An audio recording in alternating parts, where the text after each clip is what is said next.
चौधरी जो हैं वो इस बारी एमएलए का इलेक्शन लड़ेंगे। तो ये मुद्दे क्या क्या रहेंगे इस बार 2024 विधानसभा को लेकर?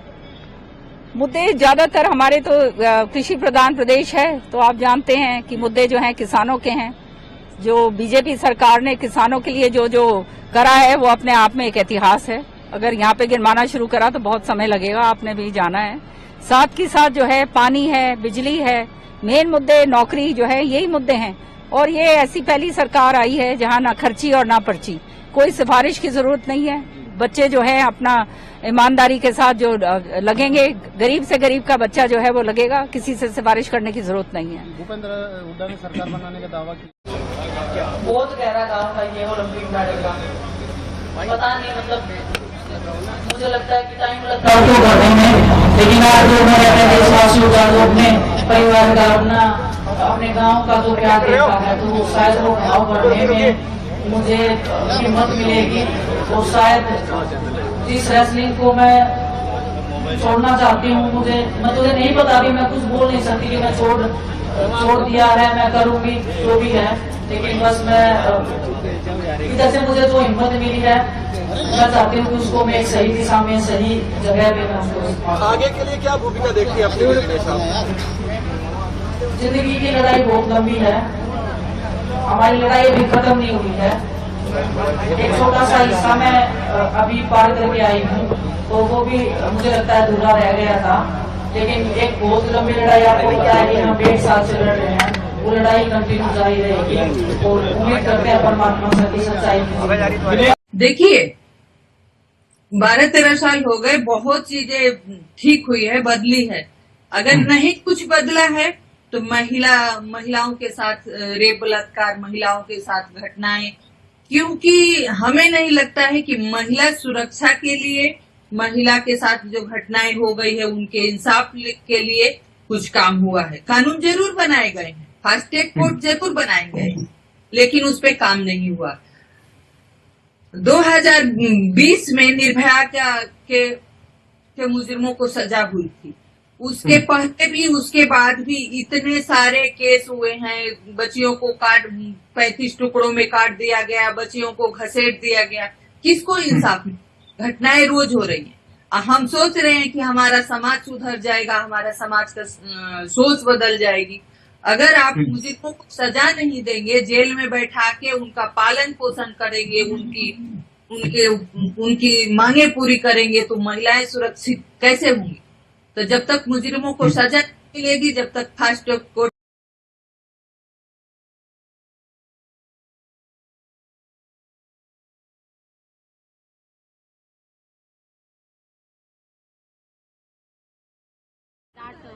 area, because he's going to Manipur, but he's not going to West Bengal, that particular area. Akhilesh Yadav also said that leaders like Rahul Gandhi, leaders like Priyanka Gandhi Vadra, who says "Ladki hu, lad sakti hu," leaders like Akhilesh, they are hypocrites, leaders with double standardness. They have time to go to Hathras, they have time to, fight with the police and go to Unnao. They have time to make theatrics and go to Manipur, but they don't have time to come to Bengal. He is tweeting. It is very shameful, very unfortunate. But Rahul Gandhi, you didn't have the courage to write, Mamta Banerjee resign. You should have written that. So these people are hypocrites. do you believe that this is related to the sex racket or something like Of course, I believe it. And I am believing it because the doctors of RG Kar are saying so. They are saying that a TMC MP's nephew is involved in it. There is sex racket, drug racket behind it. It's not just a case of murder or just not a case of rape. Why was Abhaya's car destroyed? Why? Somebody who has gone to rape, why would he destroy the car of Abhaya? So there are more to it. Let CBI investigate. But the role of my Chief Minister, Mamta Banerjee, is extremely doubtful. So she should be interrogated by CBI. Lastly, but Akhilesh has said that BJP do not do some, dirty politics on that matter because Mamata Banerjee, she is a woman, she is a woman politician, she knows very well. It's a shame, and we are very unfortunate that we have got a women chief minister like Mamata Banerjee. After Abhaya got raped, gang raped on 9th, 2 other rapes have come up. So every day we wake up to stories of rape, to incidents of rape, and Mamata Banerjee doesn't do anything because the people who rape us, the people who murder us, are Mamata Banerjee's election machinery. Mamata Banerjee needs such criminals in the coming 26 elections. So we don't want any politics. We just want Mamata Banerjee to be interrogated and she should resign and our Abhaya should get justice.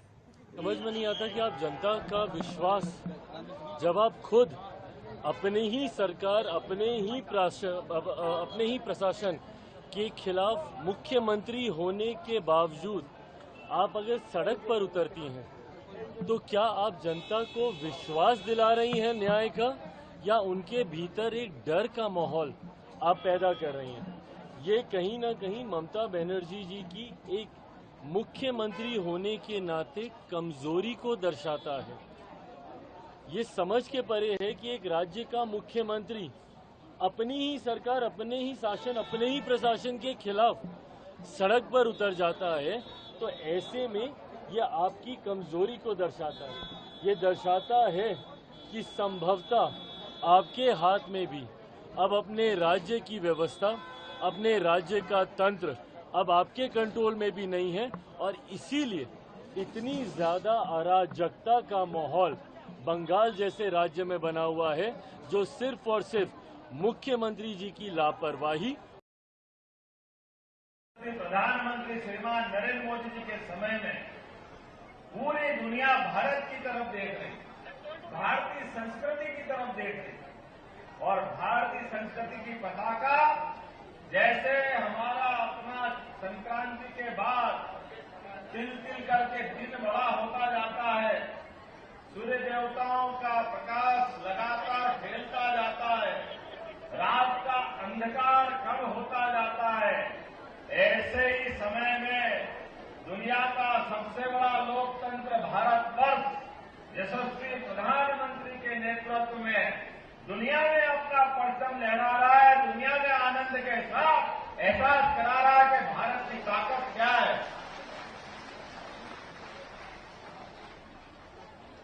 Bharat के इस लोकतंत्र को गौरवान्वित करने वाला सबसे बड़ा समय अगर कोई है आजादी के बाद तो श्रीमान नरेंद्र मोदी जी के नेतृत्व में बनने वाली सरकार के माध्यम से, सरकार जिसका सरोकार होना चाहिए समाज के साथ, नहीं तो सरकार बेकार, सरकार का समाज के साथ समाज से कदम मिला करके साथ चलने की हिम्मत होना चाहिए, सरकार की छाया होना चाहिए जिसमें ये सभी प्रकार के आयोजन आनंद से मने, उत्साह से मने।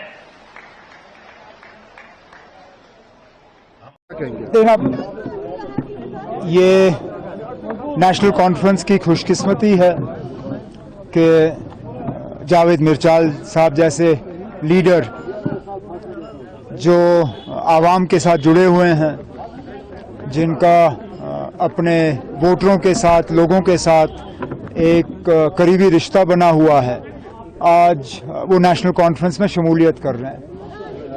ये इस तरफ भी इशारा करती है कि लोगों का रुख किस तरफ है। बड़ी बात यह है कि जावेद साहब नेशनल कॉन्फ्रेंस में आए जरूर, लेकिन कोई शर्त नहीं रखी उन्होंने, किसी तरह की बार्गेनिंग नहीं हुई। जब मुझसे मिले तो सिर्फ और सिर्फ करना के लोगों की बात की, करना के लोगों के जो मसाइल हैं, जो लगातार पिछले कई सालों से उन्हें पूरी तरह से नज़रअंदाज किया गया है, इस सब चीज़ को लेके उन्होंने सिर्फ ये कहा कि इलाके की तरक्की होनी चाहिए, इलाके की सही मायने में नुमाइंदगी होनी चाहिए और लोगों के मसले हल होने चाहिए। हमने इन्हें यकीन दिलाया है और अश्योर किया है कि अल्लाह ने चाहा और अक्टूबर के नतीजों में नेशनल कॉन्फ्रेंस की हुकूमत बनी तो ज़रूर जितने भी मसले मसाइल करना के हैं इनके हाथ मजबूत करके हम वो मसले हल कर देंगे। सर, जिस तरीके से इलेक्शन कमीशन ऑफ इंडिया ने अनाउंसमेंट किए, क्या तैयारियां है यहाँ पे नेशनल कॉन्फ्रेंस? अनाउंसमेंट हुए अब 2 दिन भी नहीं हुए, हमें थोड़ा सा टाइम दे दीजिए ना, अब हम अपनी तैयारी कर रहे हैं। 20 तारीख को नोटिफिकेशन जो है पहले फेज की जारी होगी, हम अपने उम्मीदवार जो हैं उसके बाद मैदान में उतारेंगे और कामयाबी की उम्मीद रखेंगे। क्या आप इस बार पार्टिसिपेट करेंगे इलेक्शन और कॉन्फिडेंस से पहले इलेक्शन होने दीजिए, उसके बाद नहीं, अब ओवर कॉन्फिडेंस का एक नया ही मिसाल बीजेपी वालों ने कायम की। 400 पार किसने कहा? मैंने तो नहीं। 400 पार का नारा बीजेपी का था, फिर 370 की बात की, गाड़ी उनकी कहां जाके रुकी? 240 पे। ओवर कॉन्फिडेंस की बात बीजेपी ना ही करें तो बेहतर है। हमने तो सिर्फ ये कहा कि हम उम्मीद कर रहे हैं कि लोगों का सपोर्ट हमें हासिल होगा और हुकूमत करने का जो है हमें एक मौका मिलेगा। हम सीटों का नंबर नहीं गिन रहे हैं, बीजेपी ने तो हमेशा यहां नंबर गिना। मुझे आज भी 2014 का असेंबली का इलेक्शन याद है, 45 का उन्होंने उस वक्त आंकड़ा दिया था, पार्लियामेंट में 400 पार। ये बातें जो है बीजेपी की मुंह से शोभा नहीं देती, वो अपनी बात करें, हमें अपना करने दें। 13 तारीख को इसमें जो है सूचना वहां पर जो 1098 है चाइल्ड हेल्पलाइन है, इनको सूचना वहां के गार्ड द्वारा दी गई थी कि एक बालिका संदिग्ध परिस्थितियों में वहां पर बैठी एक शॉप पर कुछ खा रही है और इस तरह वहां पर कोई संदिग्ध व्यक्ति भी दिख रहा है। तो इसको देखते हुए 1098 ने अपनी टीम को अन्य सदस्य को बुलाया और बच्ची से जो पूछताछ करी, उस पूछताछ में बिटिया द्वारा ये नहीं बताया गया कि वो कहाँ से आई है, किन परिस्थितियों में आई थी, और उसके द्वारा अपना घर कहीं कभी अन्य शहरों में बताया गया। और माता पिताजी के बारे में पूछने पर उसके द्वारा ये बताया गया कि उनके माता पिताजी की डेथ हो चुकी है। तो इस सब चीजों को परिस्थितियों को देखते हुए जो 1098 की चाइल्ड हेल्पलाइन की टीम है, इनके द्वारा CWC के माध्यम से उसको काउंसलिंग के लिए ले जाया जाता, बाल निकेतन ले जाया गया था। और वहां इसके बाद उसकी फर्स्ट डे जो काउंसलिंग हुई थी, उस काउंसलिंग में भी वो नॉर्मल परिस्थितियों में उसने इसके द्वारा ऐसा कुछ नहीं बताया गया और अपने घर के बारे में भी बहुत ज्यादा डिटेल नहीं दी गई। तो काउंसलिंग रिपोर्ट के अवलोकन से भी स्पष्ट हुआ, पूछताछ से भी। सेकेंड डे फिर से काउंसलिंग हुई, चूंकि काउंसलिंग लगातार होती है वहाँ बच्चों की, क्योंकि घर के बारे में और किन परिस्थितियों में वो यहाँ पर कैसे आया। तो इस सब चीजों की जब सेकंड डे काउंसलिंग हुई, थर्ड डे काउंसलिंग हुई, तो कहीं ना कहीं बच्ची द्वारा ये बात बताई गई कि जो है उसके द्वारा 5 लोग द्वारा गलत कार्य किया गया था। चूंकि मामला जब इस तरह का सामने आया पूछताछ में काउंसलिंग के दौरान, तो थाने पर जो है कल साय जो उनके द्वारा तहरीर दी गई थी। उस तहरीर के आधार पर 5 अज्ञात व्यक्तियों के विरुद्ध जो है 70 जो BNS हमारा नया एक्ट है उसके तहत और पोक्सो अधिनियम के तहत केस रजिस्टर्ड हो गया था।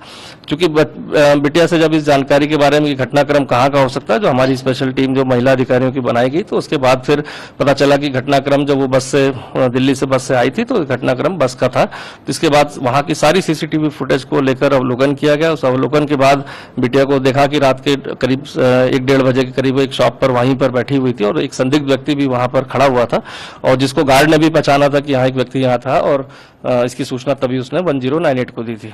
तो इसके आधार पर संदिग्ध व्यक्ति को जब हमने ट्रैक डाउन किया और आसपास के लोगों से जानकारी करी, तो पता चला वह दिल्ली और देहरादून के बीच में जो बस चलती है उसका ड्राइवर था। तो उसको पूछताछ के लिए जब हमने उसको राउंड अप किया, तो पूछताछ में उसने घटनाक्रम का खुलासा किया कि उसके द्वारा कश्मीरी गेट पर जब बस खड़ी थी तो ये बच्ची वहां पर उसको मिली थी, और इसके बाद इसने बहला फुसलाकर उसको अपनी बस में उसको ले आया था, और यहाँ आके उसकी नीयत खराब हुई और उसने गलत काम किया बस में। चूंकि जब ये कार्य उसके द्वारा किया गया था तो उसका जो कंडक्टर है उसको भी इसकी जानकारी थी, तो उसके द्वारा भी इस कृत्य को किया गया था। साथ ही साथ वहां परिसर में पीछे जहां इनकी पार्किंग होती है वहां काफी सारे बस और ड्राइवर और इस तरह के लोग वहां पर रहते हैं। तो इस चीज की जब जानकारी अन्य उसके ड्राइवर को हुई थी दूसरे बस के, तो उसके द्वारा भी गलत कार्य बच्ची के साथ किया गया, जैसा कि पूछताछ में अभी तक आया है।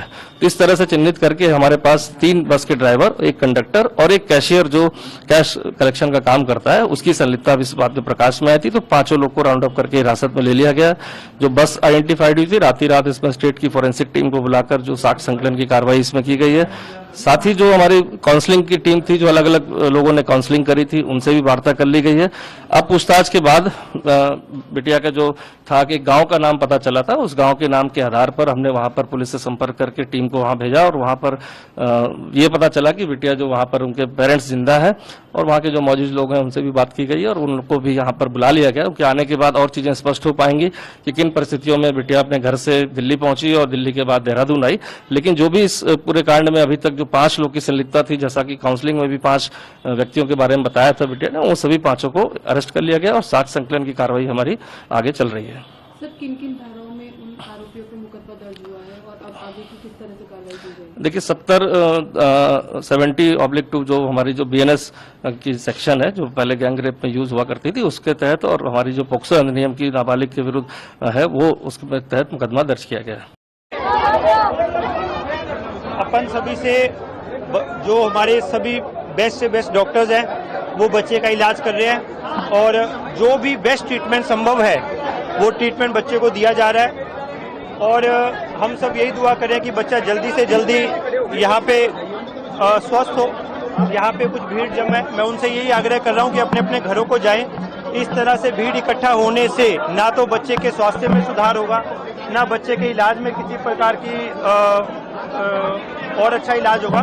तो निवेदन है कि शांति बना के रखें और उसके परिवार के लोग अंदर हैं, उनको हम समय समय पर मिला भी रहे हैं। बच्चा जो है अभी स्थिर है, स्टेबल है, कुछ प्रॉब्लम जरूर आई हैं तो डॉक्टर उसको देख रहे हैं। तो मेरा आग्रह है कि किसी प्रकार की अफवाह मत फैलाएं।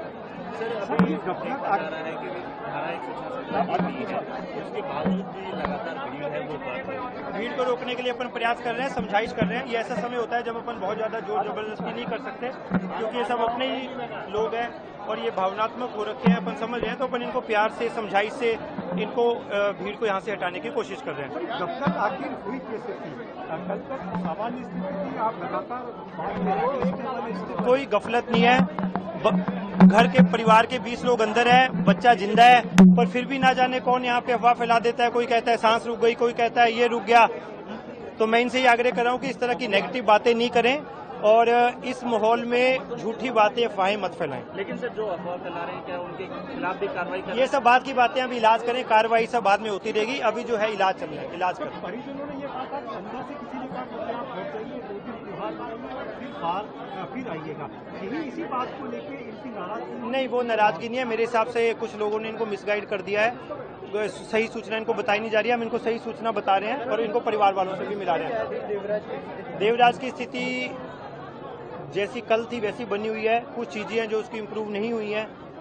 फॉर एग्जाम्पल, उसने यूरिन पास नहीं किया है, तो यूरिन पास करने के लिए जो है वो डॉक्टर्स ट्राई कर रहे हैं। कोई भी डॉक्टर अपना बेस्ट जो है कोशिश करता है अपने मरीज को बचाने के लिए। अपना पूरा जो भी हमारे संसाधन होते हैं हम यूज कर सकते हैं, पर कुछ ऐसी चीजें होती हैं जो आपके हमारे हाथ में भी नहीं है, ऊपर वाले के हाथ में होती हैं। तो जो हमारी चीज में है, जो हमारी प्रशासन और डॉक्टर्स के हाथ में, वो सब कार्रवाई हम लोग कर रहे हैं। एयरलिफ्ट करना भी सेफ नहीं है। एयरलिफ्ट करना भी एक पॉपुलर डिसीजन हो जाएगा, लेकिन एयरलिफ्ट करना भी बच्चे की हालत जो है इस तरह की नहीं। बिल्कुल, जम्मू कश्मीर का जनता विकास चाहते हैं। पुराने जो संगठन थे, व्यवस्था थी, याद है सब लोगों को। आज जो बदलाव स्थिति में जम्मू कश्मीर जनता को विश्वास देने के लिए प्रयास करेंगे। बिल्कुल, जम्मू कश्मीर में परिवारवाद, भ्रष्टाचारवाद पार्टी नहीं आना चाहिए। इसके लिए हम पूरा तैयारी से चल रहे हैं। सब परिवारवाद की बात की, उमर अब्दुल्ला का कहना है कि अगर उनकी सरकार आती 370 पे वो पहला बिल लाएंगे तो क्या कहेंगे? वो जम्मू कश्मीर जनता तय करेंगे। 370 बिल आना चाहिए, नहीं आना चाहिए, जम्मू कश्मीर का जनता तय करेंगे। तो सर, अभी जिस तरह जुल्फकार चौधरी उन्होंने ज्वाइन किया है, कितना आपको लगता है कि इससे पार्टी को फायदा होगा? हर एक व्यक्ति, एक एक कार्यकर्ता चाहिए भैया। भारतीय जनता पार्टी सिर्फ नेताओं का नहीं है, पार्टी कार्यकर्ताओं का है। अभी सभी लोग हम एक जम्मू कश्मीर के विकास के लिए, जम्मू कश्मीर के भविष्य के पीढ़ी के भविष्य के लिए आने वाले दिन में जम्मू कश्मीर में और लोग जोड़ना चाहिए। एक आने वाले दिन में जम्मू कश्मीर में बदलाव लाना चाहिए। मैनिफेस्टो कब तक आएगा? हम बताएंगे ना, पूरा सब आपकी पहले ही बताएंगे। आप यादव जी को गिरफ्तार किया गया है, किस तरह से आप लोग की आज प्रेस कॉन्फ्रेंस ली, क्या किस स्ट्रेटेजी बन रही है? देखिए, देवेंद्र यादव को पर 20-20 धाराएं लगा दिए। 10 जून की घटना है, 67 दिन बाद उसकी गिरफ्तारी हुई है। इनके पास कोई साक्ष्य नहीं है और बदले के भावना से ये गिरफ्तारी हुई है। समाज के द्वारा लगातार ये मांग की गई है कि सीबीआई जांच होनी चाहिए, जो उनके पवित्र जैद खान के जो क्षति पहुंचाई उसकी, लेकिन पुलिस ने कोई कार्रवाई नहीं की, न सरकार ने कोई कार्रवाई की। जो ये तोड़फोड़ और आगजनी कलेक्ट्रेट में हुआ, ये विष्णुदेव साय सरकार की नाकामी है, जिसको छुपाने के लिए इस प्रकार से गिरफ्तारी। दूसरा ये भी संदेश कि बिना अपराध के किसी चुने हुए जनप्रतिनिधि को जेल भेज सकते हैं, ये सरकार ने बताया था। हम किसी को भी अंदर कर सकते हैं, ये संदेश छत्तीसगढ़ को जनता को साय सरकार दे रही है। ये बेहद खतरनाक है और संवैधानिक एक इस मामले में प्रदेश अध्यक्ष ने कहा कि 21 तारीख को हम धरना प्रदर्शन जिला स्तर पर करेंगे और नेता प्रतिपक्ष ने कहा कि 20 अगस्त को इसकी तैयारी के संदर्भ में विधायक दल की बैठक विधानसभा में नेता प्रतिपक्ष कार्यालय में रखा गया है। 2 चीजें। तीसरी बात यह है कि इस मामले में न्यायालय में भी इसमें लड़ा जाएगा कि इतनी धाराएं कैसे लग सकती है, और ये तो जानबूझ के षड्यंत्र करके इसके फंसाने के लिए, देवेंद्र यादव को फंसाने के लिए सब ये षड्यंत्र किया गया है। सब मुख्यमंत्री उप मुख्यमंत्री पर भी आपने आरोप लगाया कि उनके ये किया गया है। देखिए, कल वो बात हो रही थी पूछताछ करेंगे, तो पूछताछ के लिए तो ऑलरेडी वहां गए थे। पूछताछ करना था उसके घर में पूछताछ कर सकते थे, लेकिन आप घर से बाहर निकलने की इंतजार करते रहे और सीधा कोई पूछताछ नहीं किए। गृह मंत्री का भी बयान हम पूछताछ के लिए किए। पूछताछ यदि करना होता तो कोई मना ही थी नहीं।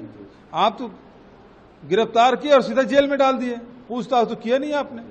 इसका मतलब ही आपका उद्देश्य पूछताछ करना नहीं था, क्योंकि पूछने कुछ है ही नहीं। मैं तो चुनौती देता हूं उसके पास प्रश्नावली बता दे, क्या क्या प्रश्नावली है जिसका उत्तर देवेंद्र ने नहीं दिया।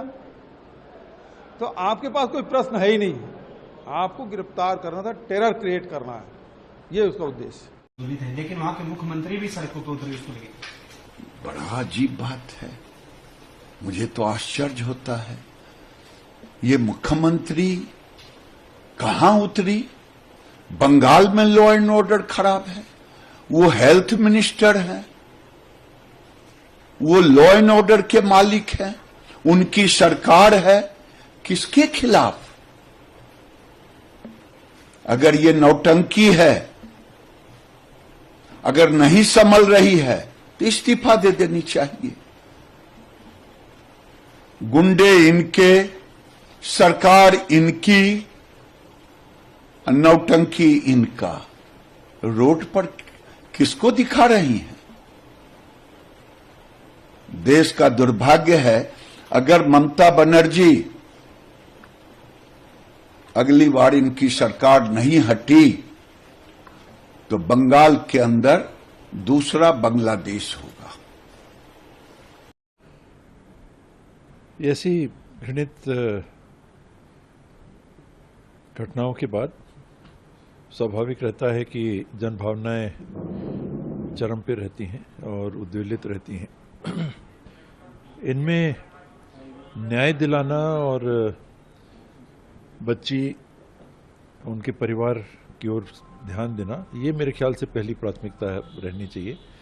दुर्भाग्य से हम लोग लगभग हर घटना में राजनीति करने से परहेज नहीं करते, ये दुर्भाग्यजनक है। और ये ट्रेंड अगर चला तो महाकाल उज्जैन में ऐसी घटना हुई, अयोध्या में ऐसी घटना हुई, न जाने कहाँ कहाँ इस प्रकार की घटनाएं हुई। तो इस्तीफों का एक तरह से फिर सिलसिला चल पड़ेगा। अगर हम सब ये तय करते हैं देश में कि कहीं भी अगर इस प्रकार की घटना होती है तो वहाँ के मुख्यमंत्री को इस्तीफा देना है, ठीक है, पूरे देश में हम तय कर लें। और किसी भी प्रांत में इस प्रकार की घटना हो, पहला काम हो कि जांच तो बाद में हो, मुख्यमंत्री का इस्तीफा हो, तो फिर वो एक प्रचलन में बात आ जाती है। दूसरा,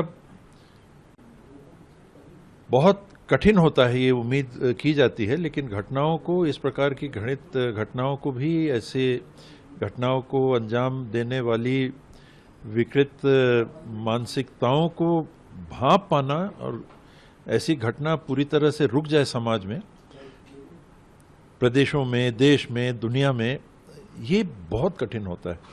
बहुत कठिन भावना जब उद्वेलित होती है तो हम एकदम से भाव में आके हमको लगता है कि नहीं, बिल्कुल कुछ भी कर डालो। तो मुख्यमंत्री हों या संबंधित विभाग के मंत्री हों या अन्य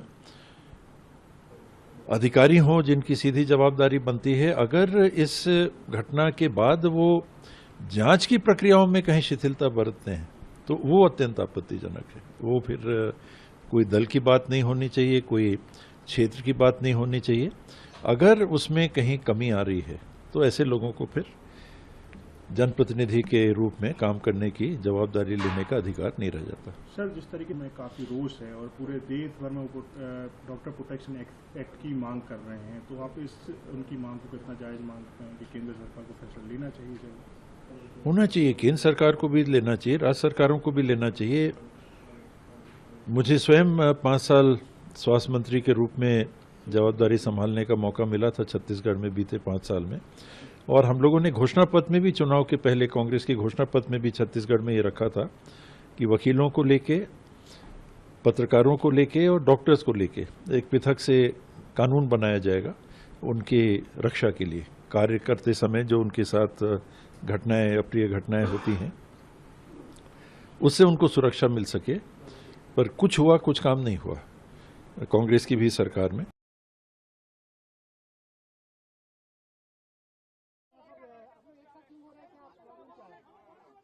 देखिए, एक तो आप जानते हैं कि सीजन का पहला डर्बी था ईस्ट बंगाल और मोहन बगान, और इसमें आज जितने पुलिस इस मैच को रोकने के लिए दिया गया था, और जो मैच देखने के लिए जितने सपोर्टर्स आए हुए थे उनको अरेस्ट करने के लिए आज जितने बंगाल के पुलिस को लगाया गया, उसके आधा पुलिस भी दिया जाता तो भी आज ये मैच हो पाता। तो आज वो आधा पुलिस दिया जाता। जितना पुलिस आज दिया है इस मैच को रोकने के लिए, जितना पुलिस आज दिया गया है इस मैच के डिमांड के लिए, जो आए हुए फैन को, सपोर्टर्स को अरेस्ट करने के लिए, उससे आधा पुलिस देता तो मैं समझता कि यहाँ आज ईस्ट बंगाल मोहन बगान मैच हो पाता। मैं समझता हूँ कि फुटबॉल के लिए बहुत ही निंदा की बात है ये, और मैं इसकी कट्टोर निंदा करता हूँ। मैं चाहता हूँ कि कोलकाता, जो कि फुटबॉल की हब है, इतने हजारों पुरुष और महिला सारे आए हैं फुटबॉल के सपोर्ट में, क्यों यहाँ के मैच जमशेदपुर जाएगा, क्यों यहाँ के मैच शिलोंग जाएगा? यहाँ के मैच यही होनी चाहिए। मोहन बगान के मैच यहाँ होना चाहिए, ईस्ट बंगाल के मैच यहाँ होना चाहिए, और मोहर्रम के मैच भी यही होनी चाहिए, ताकि यहाँ के जो सपोर्टर्स हैं, और मैं, फुटबॉल जो है किसी राजनीति में नहीं है, सारे रंग के ऊपर है, सारे धर्म के ऊपर है, जाति के ऊपर है। फुटबॉल एक खेल है। मुझे पूरा विश्वास है आप मैच यहाँ कराए, फुटबॉल मैदान में कोई हंगामा नहीं होगा, कोई अशांति नहीं होगा, सारे लोग शांतिपूर्ण तरीके से अपने अपने टीम को सपोर्ट करेगा, ये मेरा पूरा विश्वास।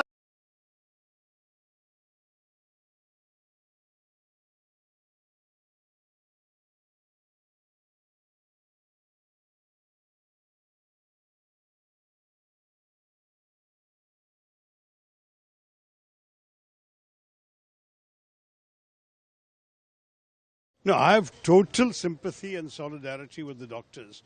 You may be aware that for some time now, a couple of years at least, I have been speaking publicly and in Parliament about the issue of violence against doctors.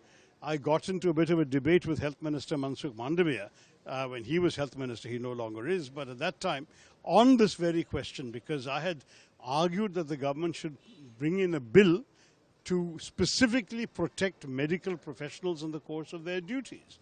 And the government gave me a very odd reply that if they start doing it for one profession, they'd have to do it for others, that if they do it for doctors, they'll have to protect chartered accountants.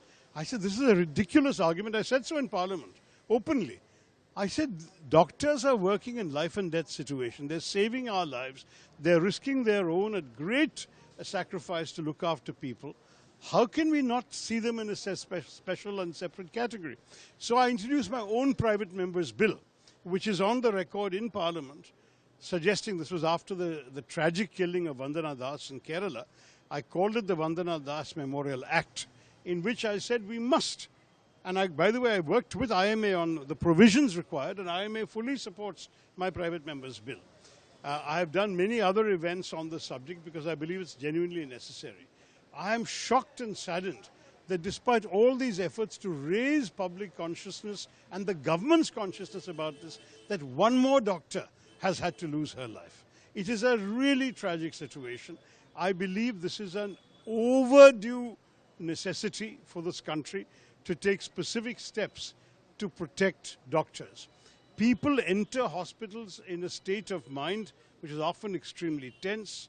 Sometimes the perpetrators are patients. Here there seems to have been some other factor or motive involved.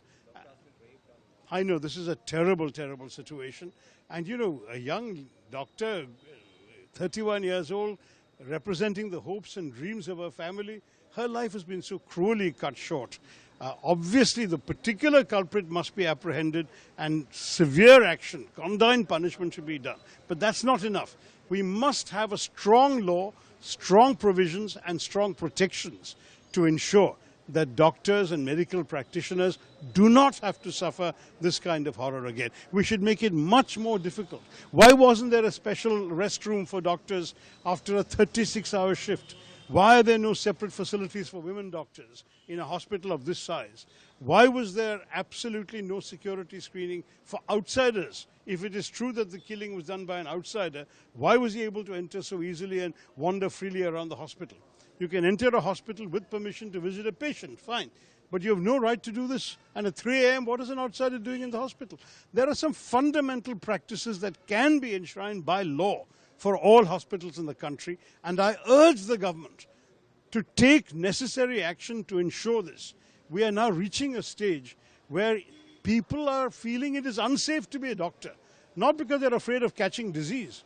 They're afraid of being attacked, of suffering violence. That should आगे का क्या मतलब schedule रहेगा, क्या कर्मसूची रहेगा? देखिए, आगे BJP लगातार आंदोलन करेगी। कल बीजेपी महिला मोर्चा के नेतृत्व में कलकत्ता में 15 जगह पर, प्रमुख जो कलकत्ता के 15 जगह है, वहां पे राखी बंधन का कार्यक्रम करेगी महिलाओं के सुरक्षा के लिए। 20 तारीख कल हम उनके साथ कोर्ट भी जा रहे हैं। 16 तारीख को हम धरने के बैठने के लिए हम गए थे, लेकिन पुलिस ने हमें गिरफ्तार कर लिया, हमारे कार्यकर्ताओं को गिरफ्तार कर लिया। 20 तारीख से हमारे एमएलए धरना शुरू करेंगे। 20 के बाद 21 तारीख को हमारे एमपी वो लोग धरना करेंगे। 22 तारीख को भी धरना चलेगा और उसके साथ साथ हम स्वास्थ्य भवन का घेराव करेंगे 22 तारीख, जो पश्चिम बंगाल हेल्थ मिनिस्ट्री के हेडक्वार्टर है। 23 तारीख को हमारी महिला मोर्चा फिर से धरना करेगा। ये चलेगा और उसके साथ हम जगह जगह पे प्रोटेस्ट करेंगे और आगे का कार्यक्रम, आगे की जो प्रतिवाद है, जो हमारी विरोध है इस सरकार। भारतीय जनता पार्टी की पूर्ण तैयारियां हैं। चुनाव का आगाज हुआ है और ये चुनाव का आगाज हरियाणा में तीसरी बार भारतीय जनता पार्टी की सरकार, हरियाणा की जनता के आशीर्वाद से ये बनेगी। हरियाणा की जनता का हम आशीर्वाद ले रहे हैं और हरियाणा के लोगों का एक बड़ा विश्वास इस सरकार के प्रति बना है कि ये सरकार काम करने वाली सरकार है। मोदी जी तीसरी बार देश के प्रधान सेवक के रूप में शपथ ली है। उनके नेतृत्व में, उनके दिशा निर्देश में हरियाणा में भी तीसरी बार भारतीय जनता पार्टी की सरकार बड़े मैंडेट के साथ सरकार बनाने जा रही है। देखिए, दावा कोई भी कर सकता है, दावा दुष्यंत भी कर रहा है और दावा वे भी कर रहा है। कोई भी दावा कर सकता है क्योंकि ये आपस में भ्रष्टाचार की दलदल में धसी हुई सरकार थी। लोगों ने इनको नकारा है क्योंकि इन्होंने जिस प्रकार से हरियाणा प्रदेश की जनता का शोषण किया था, जिस प्रकार से प्रताड़ित किया था, आज भी लोग उनकी बातों को भूले नहीं हैं और इनको नकारा है। जो व्यक्ति को नकार दिया जाता है उसको दोबारा लोग सत्ता में लेकर के नहीं आते और ये घूम रहा है, इधर उधर की झूठी बातें कर रहा है, परंतु अब तो ये चेहरा ईमानदारी का नकाब पहन करके घूम रहा है, परंतु उसके बाद जो नकाब उतर जाता है फिर भ्रष्टाचार की तरफ ही।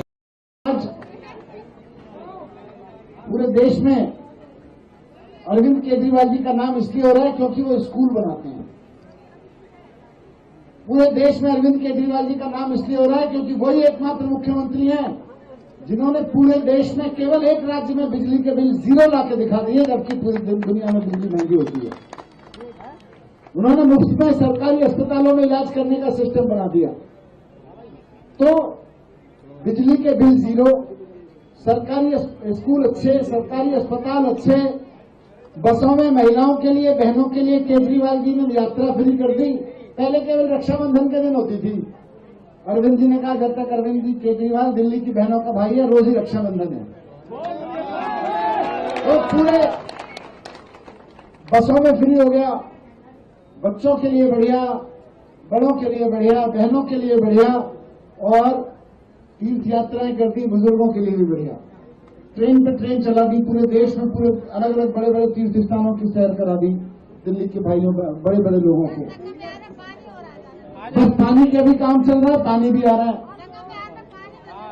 अब इनकी प्रॉब्लम यह है भारतीय जनता पार्टी वालों की कि केजरीवाल जी तो 10 साल मुख्यमंत्री रहे, 9.5 साल अभी, उससे पहले उन्होंने 7-8 साल में इतने काम कर दिए, और भारतीय जनता पार्टी वाले 20-20 साल जहां से मुख्यमंत्री इनके हैं वहां भी वो काम नहीं कर पाए। कोई एक राज्य नहीं है जहां बिजली के बिल इन्होंने 0 किए हों, कोई एक राज्य नहीं है जहां पे इन्होंने सरकारी स्कूल अच्छे किए हों। इसलिए ये डरते हैं केजरीवाल जी से, इसलिए इन्होंने केजरीवाल जी को जेल में डाला, और केजरीवाल जी के काम तोड़ने के लिए उनके पहले विधायकों पर मुकदमे चलाए, उनको जेल में डाला। अदालतों ने विधायकों को छोड़ दिया तो मंत्रियों को जेल में डाला। अब जब अदालतों ने विधायकों को और मंत्रियों को भी छोड़ दिया तो केजरीवाल जी को जेल में रखा हुआ है। मुझे